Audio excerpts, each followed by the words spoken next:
evening. Welcome once again to Choices. As usual, we are happy to be with you again. We know that you watch us in Guyana, in the Caribbean, all around the world, and we feel honored that you have once again decided to join us. Once again, we have a wonderful program in store for you. So we say to you, sit back, listen to us, enjoy, call a friend, enjoy Choices this evening. Last week we started a spirited discussion on the implications of family meetings. Of significance to our discussion last week, we mentioned that these meetings, depending upon who might be conducting the meeting or meetings, they can serve to inspire, they can serve even to make mischief. And from the perspective of inspiration, we noted that the meetings give children an opportunity to grow and to develop. Certain skills are forthcoming from such meetings. Children learn to listen, they learn to respect differences of other members in the family. And critical to the process is that of problem solving, where the family can meet collectively to solve issues that might be bugging the family. And then we know as human beings, we have a tendency of to make mistakes, but such meetings can serve to train and to teach from those mistakes. Clear directions and instructions are also forthcoming from such meetings. So this evening we want to continue examining the implications of family meetings, and we will take into consideration the scripture, Genesis 49. Gentlemen. A critical element of conducting such meetings is a time factor. As we saw in Genesis 49, Jacob was about to depart this life, and he called a meeting with his sons to address several issues.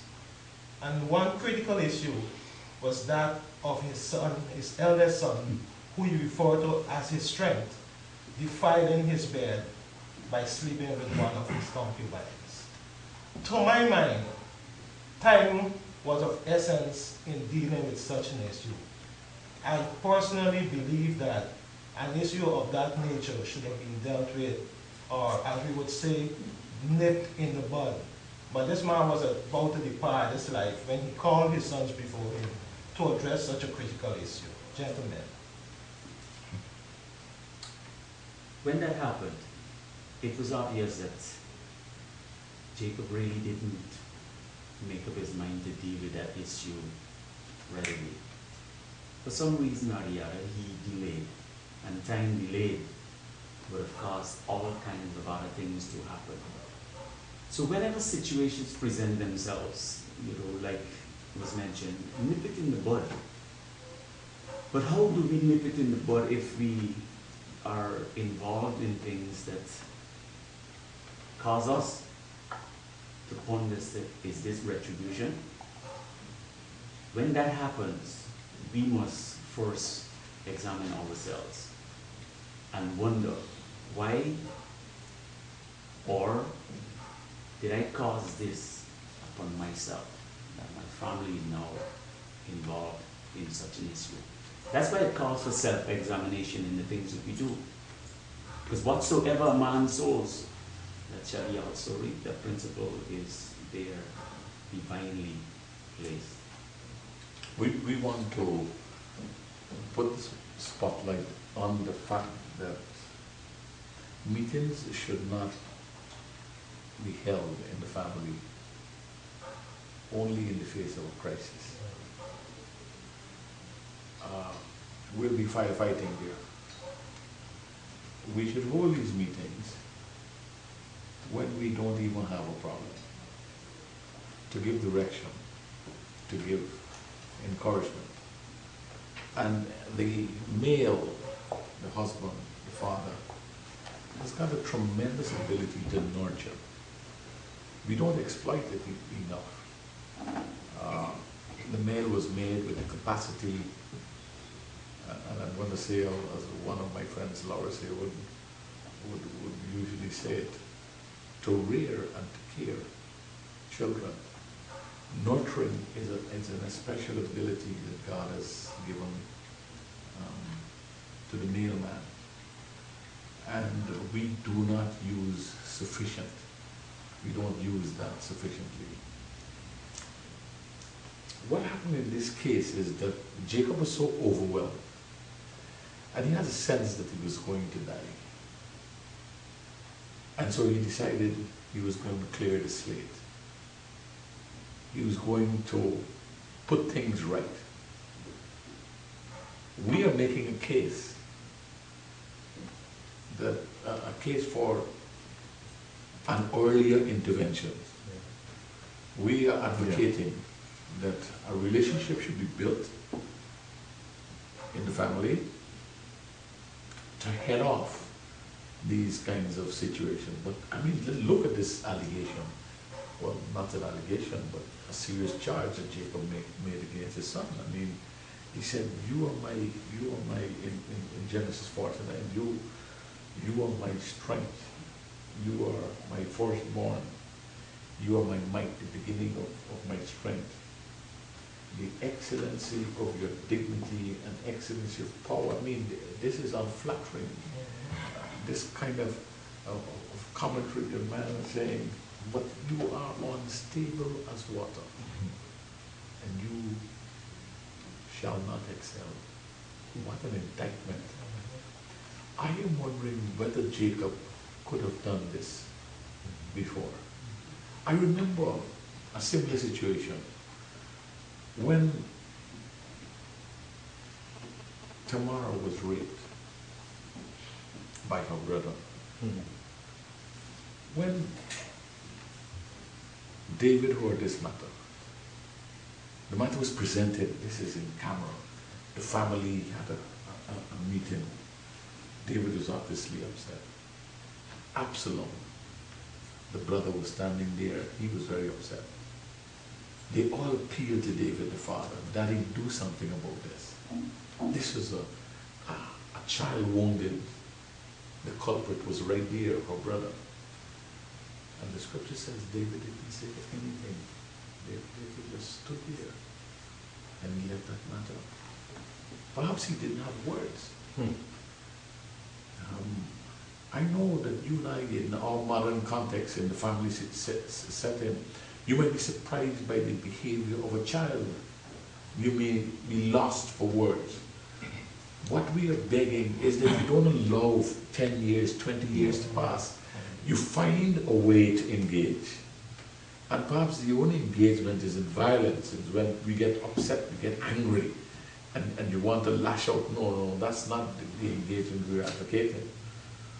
And this is where a wife, a mother, could temper that kind of approach. And perhaps you may not be able to speak immediately, but you must speak with your spouse and come again to hold this meeting. Meetings can be held for almost every event in the family. And we don't have to wait on some special occasion like a wedding to hold a meeting. I am amazed by that. A meeting can be held every week in a family. And I think a functional family could have something like that going. That's what we're advocating. You could discuss what kind of cheese we are going to have in this family, what we like, to anything, any decision. Are we going to plant the yard or whatever it might be? We need to encourage these discussions. You know, we become accustomed to each other, we get a little bolder. When we have the difficult ones, we'll be able to sit and really have a discussion. Bishop, do you think that Jacob ever forgive his son about that situation, that it defining his bed? Well, I don't know. This is one that I wrestle with, and I'm not too sure that I have any evidence from Scripture to hit him to say that he did forgive his son. But it seems as though at that time, what Jacob was doing is discharging his responsibility, his awesome responsibility as a father. And a father's authority should not be trifled with, because a father has got the authority to either pronounce a blessing and or a curse. And I believe that's the principle that was coming out here. Whether he forgive, there will be my subjective, if I were to answer that, and I would say yes or no, it would be highly subjective on my part. I like the idea, Bishop, that the fact that when you mentioned that meetings should not really be held when the family is in a state of crisis or there is some problem bothering the family. Most organizations, if we want to put it that way, they're doing well and they might be prospering, but still you have what they call a statutory meeting or dates when we all meet, regardless of whether we're doing badly or we're doing well. And so when that happens, what we see is an opportunity being presenting itself for the organization, for the family to be evaluative in nature, to evaluate what has been happening. I'm almost sure that if, let us say, Jacob had been holding these meetings, he had these statutory meetings, he might have been able to say to his son, you know, I'm noticing a wrong move, you know, before the son actually became deeply involved in interfering with the woman. So it is important that we have these meetings so long before some things manifest. You know, there's a manifestation publicly. We can actually nip it early and to say to the child, I have noticed, you know, there's some things that you're doing, and if you're not mindful, you know, these are will be the consequences of your actions. So you don't wait until the person commits an offense and then you say, you know what, this will be the end of you. A critical observation for us at this point is that we believe conceptualization is a function only of managers and leaders and politicians and so on. But in a family, the person who's in charge, the person who has the responsibility for that family, should be able to project constantly, 10 years down the line, how do I see this family going? And that process is called conceptualization. Men are paid millions of dollars annually just to do that. Now, the great leaders in politics and in other spheres are not those who are involved in, you know, photo opportunity, fixing a pipe, stand up watching a trench being cleaned or whatever the case may be. The great leaders are those who sat in their office, who were in their bed, walking the beach, and they are massaging the future of their country. Yeah. And when they go, they have meetings. When they go with fresh ideas. They're dreamers. These are people who are constantly asking, how can we make this place a better place? Similarly, in the family, we need to have dreamers. You must be able to sit. You might be a working class family. By heavens, your dreams should not be working class. You should be able to sit and to dream, because all of us have been given this wonderful ability to dream. And think about it. I would like my son to be a neurosurgeon, my daughter to be a brilliant chemist, my granddaughter to be the president of a country. And you sit down and you dream these dreams. Now, when you begin to conceptualize in such a way, you may very well reduce your consumption of beers and alcohol and smoking and those kinds of things, because you recognize those dreams have to be financed. And therefore, you are going to use your own resources, beginning with your own resources, to set on the layer foundation. Now, ordinary men can do that, and ordinary men have done that because they massage there. So when you're drunk, you cannot be inspired. You know, you cannot sit down and think, because you're not in control of your mind. You know, you're seeing stars, as we would say. When we're growing up, you're seeing ning ning. You know, but we need men who will be able to really, and women, of course, who will be able to do this in the family. Those family meetings are very, very important, because I believe it helps to build on one of the pillars of the family, and that is one of relationship.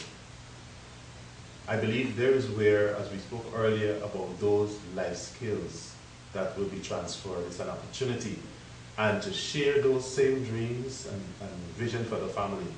I believe growing up, children must be given an opportunity. The family must be their first audience. They have a responsibility at school, maybe to recite a poem. You know, you can share that in that same family meeting. So those meetings are so critical, and it helps to build relationship. It helps to give that opportunity where values, skills will be transferred and help to sharpen the family in a better way. I truly believe, you know, the early intervention, calling persons to a higher level of performance, of being a visionary and having some kind of plan for your family is so critical. You know, I've grown and I've heard it time and time again. I had to work hard to achieve, and so you will have to do the same. And if we go around with that kind of mindset, then we're not laying the right kind of platform for, you know, children to build on. And so, as parents, it is therefore critical for us to understand that we, even though we will have struggled, we need to lay the kind of platform that our children, our offspring can build on. The script is clear. A good man lays up an inheritance for his children's children. And as such, having that vision for your family, seeing them becoming better than yourself, you know, helping them to achieve and to contribute meaningfully to society, leaving a legacy for the family. This family will be known as or known for not criminal activities, but contributing to the social mobility and building of this nation and nations. You know, having that kind of vision, you can see yourself, deny yourself some personal things in order for your family to achieve such a... You know what you're saying there, Mr. Wesley, I think it's so important.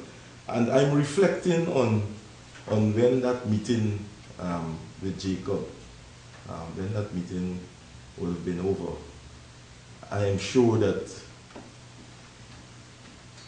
you know, members of that meeting, they walked away dejected and deflated because of the things that, you know, that were said in that meeting. But I believe a family meeting, while you might be hurt, yes, because, you know, issues are being dealt with, you know, you should not be leaving a family meeting saying, you know, I did it, but I done. You know, you should be leaving the meeting, you know, with information that will help you to be better. It therefore means that when we call these meetings, there must be an agenda. Of course, we can call ad hoc meetings, yes, but if the chairman calls the meeting and he has an agenda, it means that the father, he is thinking for the family and he's chartering a course on the way forward, and that is how the meetings, you know, will be productive. They must be compliments also, because, you know, persons are doing well, they must be complimented. But for me, you should never be leaving a meeting, a family meeting, in a dejected state and, you know, feeling as though, you know, I'm nothing and this is it for me.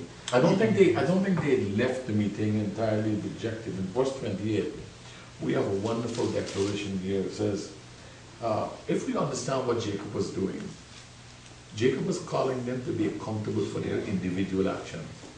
And Jacob was not only calling to be accountable for the individual actions, but he was showing and he was teaching and he was modeling that actions have consequences. Yes. And even though he was going to cover them within the family, he didn't hang their dirty in the public. On verse 28, and all these are the 12 tribes of Israel. And this is what their father spoke to them.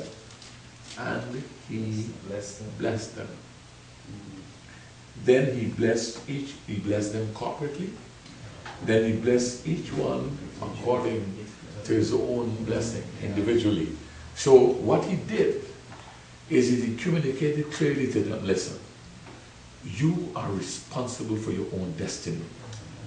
And he charged them accordingly, but you have to take responsibility for your actions. And I believe this is one of the missing elements in our discourse. We just can't cover blindly. We have to be able to transmit. Now you and I know, when you look at your family, don't you know your children? You know which child has got the propensity to do A, B, C, D. And it's amazing as a parent as you watch over them. You come in here, there's a flagrant violation of some rule. And someone says, well, this one is the guilty one. And you're looking and you know that that one might have been used, easily influenced, but you know the real culprit. You know, but parents don't have time to sit down to analyze their children this way anymore. Everybody's busy trying to make an earning. And I mean, let's go back. Listen to how this guy caused his children to be accountable. Reuben was a sensational one. He committed incest. He went into this relationship and he had no right to do that. But listen to Simeon and Levi. Jacob described them as instruments of cruelty. And he says, you know, in their dwelling place, let not my soul enter their counsel. This man's talking about his children. Do you know your children? We have situations where children are celebrating criminality.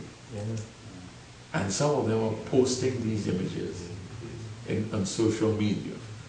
Parents, you and I have a duty to find these things out.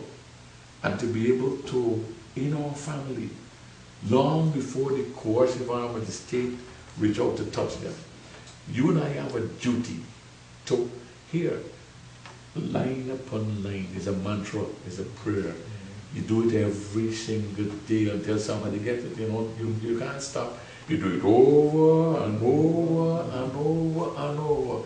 They might say you are a recurring decimal. They might say you are an echo. But listen, this is their echo. That's right. You say it over and over again, or else you'll get a job like this towards the end. The old man will come and say, "I'll come," and then make a pronouncement. Listen, long before you even observe some kind of deviant behavior, they might not even be able to talk properly. You understand? What you got to do is to say to them, drive those principles. I remember Pastor saying, you know, you gave us this example one time. He said, he told this family gathering, in this family, we don't lie, we tell the truth. We speak, we don't thief. This is the time that you have to really impart serious values in them. What will your family be known for? When you finish with your family meetings, the whole family must have a sense of pride. You know, this is what we're about. This, we will pass this on to the next generation. You need to ask yourself in your family setting, what will this family be known for? It's important as well. Is it conceivable that in some family meetings, you can have a meeting like this? In this family, we lie. The gender. In this family, we thief. Can you conceive a family meeting like that? Is that possible? I mean, they're all kind of families, Pastor. But I think one of the important things is that at the end of our family meetings, we should have resolution. And there should be action points. Earlier, Pastor mentioned the fact that Simeon and his brother Levi were referred to in very unflattering terms. Now, why was that? Because there was an incident a few years back where these two brothers decided to take revenge because their sister Dinah was violated. Now, they had met with their father, a matter of fact. Their father informed them of what had happened. But we are not too sure as to what they told their father, what was discussed in the meeting. But what is clear is that the action that they then took, which ultimately resulted in the slaughter of the men of a city, was not what their father expected, because he later said, "You have brought this great curse upon me, right? You've caused great trouble for this family." Now, what am I saying? I'm saying that there are issues in the family that, whether they be good or whether they be bad, when we come out of these meetings, we must resolve that this is going to be our plan of action, and this is what we'll do, so nothing will take us by surprise. And you know what happens here? When that happens and everybody's got information, you now gotta keep observing the response of people, because when that information is gone across the board, some people might plan within themselves, well, this is what I will do. But we need to really be careful and observe, because actions, right? Actions can reveal some of the thoughts that people might be thinking. Might I say that Jacob was present in his home, and so he could have observed all of his children. That is why at the end of his days, he could have called all his children, because all the time he was observing his children. If you're not there, you can't observe your children. You can't make informed decisions. You can't help them. You have to be there. You have to be present. You have to be a part of that family and create the environment for such meetings. You know, I want to admonish every leader in the family. As a leader, you have to be proactive and not reactive. Not reacting to situations and problems as they come along, but strategize and plan long in advance so that we can deal with possible problems that may have come along the way. Fathers, be proactive. King Swag. Yes, you, sir. You're known on the block as the Swag. You're known wherever you socialize as the man who you make things happen. Yes, you have a grip of things in the community. You have a grip of things in the office. You have your finger on the pulse of the nation and what's happening in Iraq and all over. The only place you have no influence is in your home. You know, you could play everything. All the girls, the women know you, but at home you're not known. Now, we call you back to your place of real performance. This is Choices. Be blessed. Jerusalem. Experience the wonder of the Holy Land and revitalize your spirit with thousands of believers and the world's top spirit-empowered pastors, leaders, scholars, and speakers at the Empowered 21 Global Congress, May 20th to the 25th, 2015. Celebrate Pentecost at Jerusalem 2015. Your life will never be the same.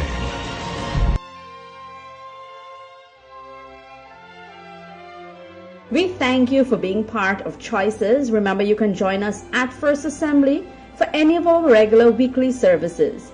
I am Celicia on behalf of the set, reminding you that your whole life is the sum of your choices. God bless you.